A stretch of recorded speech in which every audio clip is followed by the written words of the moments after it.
গ্রুপে পাঠাই ফেলে। আমার কথা কেউ একটা প্রস্তাবনা দিলে সেটা আরেকজন এসে বাদ দেয়, কিন্তু সলিউশন কিন্তু কেউ দেয় না।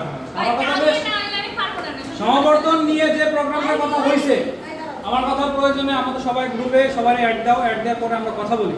কথা বলার পরে এখানে আমরা সিদ্ধান্ত আসলাম। এখন আমাদের এখানে 10 জন বলতেছে যে না আমরা সমাবর্তন নিয়ে কাজ করব, এখন সবাই আগ্রহী, কিন্তু বাড়ি যাওয়ার পরে আসলে কজনের আগ্রহ থাকবে এটাই আমার কাছে বড় বিষয়। কারণ ইতিপূর্বে আমরা এই ধরনের প্রবলেম ফেস করছি। তাহলে যদি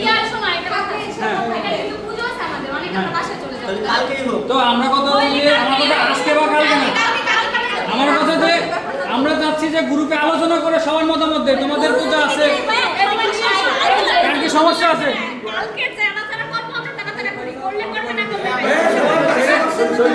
সেটাই আমার কথা যে গ্রুপে আমরা আলোচনা করে একটা সিদ্ধান্তে আসতে পারছি।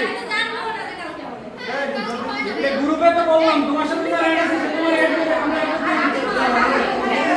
এরপরে আমার কথা যে আমরা বললাম 500 টাকা করে, কেউ বলবে না, আমি বলতেছি কথার কথা, আমি বললাম 500 টাকার কথা, কেউ বলো না 300, কেউ বলো 200।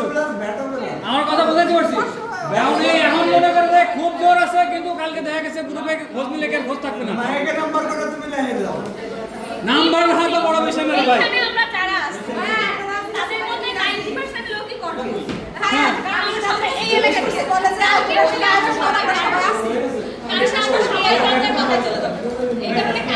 এই যে অসামাজিক বললাম একটা কারণ আছে। রাষ্ট্রবিজ্ঞানে মনে হচ্ছে যে বিয়ে শাদী কোনো প্রোগ্রাম ওরা ওইভাবে সেলিব্রেট করছে।